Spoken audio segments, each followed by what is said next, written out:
Peter Doocy joins us live from Washington with the details. Hey, Peter. Good morning. We've got a list of 25 senators RFK Jr. plans to meet with on Capitol Hill this week. He is, of course, part of the most famous family of Democrats in our nation's history, and yet none of these 25 senators are Democrats. Instead, the strategy for the transition team seems to be shore up the right flank, minimize Republican defections, and try to keep the focus on improvements to things like the food supply and not on past controversial statements about vaccinations that would be unhelpful during a confirmation. While the nominees are going through the official advise and consent process on the Hill, cabinet picks were crammed into a box with the president-elect a few miles away at FedEx Field Saturday for the Army-Navy game. Spotted were Tulsi Gabbard and Pete Hegseth and Ron DeSantis, widely reported as the defense secretary backup if the Hegseth pick doesn't make it. Daniel Penny was in there too, less than a week after a jury that could have sent him to jail didn't.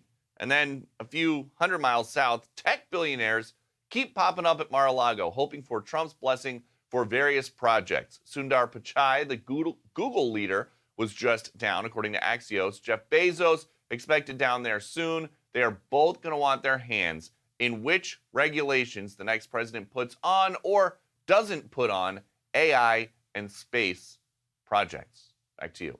So, Peter, normally it's so unusual to see you actually at the Bureau, where I think technically you do have a desk, right? I am here so little, and Chad Pergram is here so little that we share a desk. It is very dusty, and we both have a lot of mail. Chad, I will be reading it all today. Lots of Christmas cards there, right? How does the confirmation process work? That won't start until after the inauguration, right? Well, these senators would consider it starting right now because the whole advise and consent process, they want to talk to everybody, but the confirmation hearings won't start until right after the inauguration, and they'll figure out which positions have the priority to go first. Usually it's the national security ones that go first, like the first day or the second day of the new term, and those tend to go pretty quickly. And then they'll go from there. But so technically, it's got a couple weeks to go, but it is underway this week. And Peter, you were talking about all the tidal wave of tech people who are going down to Mar-a-Lago and whatnot. Just kind of a sign that so many people are going down to Palm Beach, and it is during the holiday season as well. It is impossible to get a room for less than like $500 or $600, a hotel room, right? Yeah, if you drop a pin at Mar-a-Lago and look at stuff within like 15 or 20 miles, you would be lucky any day of the week to get something for less than like $600. And these tech CEOs, you know, we hear a lot about the big names who are trying to get in front of Trump.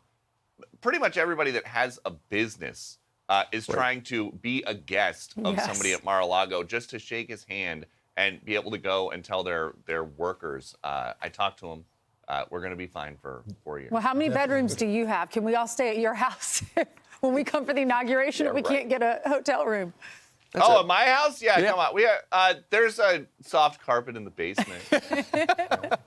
It's brand new carpet. I've seen it. All right, Peter. Thank you very much. Thank you, Peter. Well, we do expect some of the cabinet members to be confirmed before, the normal process, because the Congress gets seated January the 3rd, so that's before the president is sworn in. Marco Rubio, who already has bipartisan support, knows probably will be confirmed by then.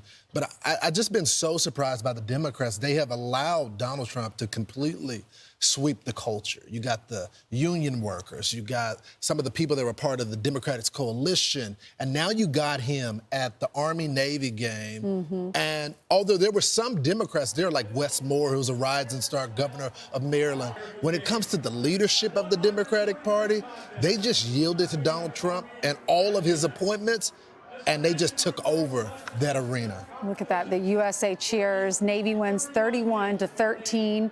Donald Trump was in the box, Daniel Penny, J.D. Vance, you see him there.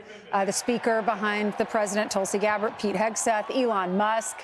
A lot of important people in there. Yeah. You know, Donald Trump has attended each year of his presidency. He also went in 2020. And, I don't think there has ever been such a skybox filled with powerful people than there were Saturday in Landover, because you can see screen left right there. You got the Speaker of the House, you got the President-elect, you got the Vice President-elect, you got a bunch of, and behind there, I believe, isn't that the richest man in the world? Isn't that Elon Musk right back there? Looking down at the football game, thinking, how can I electrify things here? How can I make things more efficient? What an amazing event. I'm Steve Doocy. I'm Brian Kilmeade. And I'm Ainsley Earhart. And click here to subscribe to the Fox News YouTube page to catch our hottest interviews and most compelling analysis.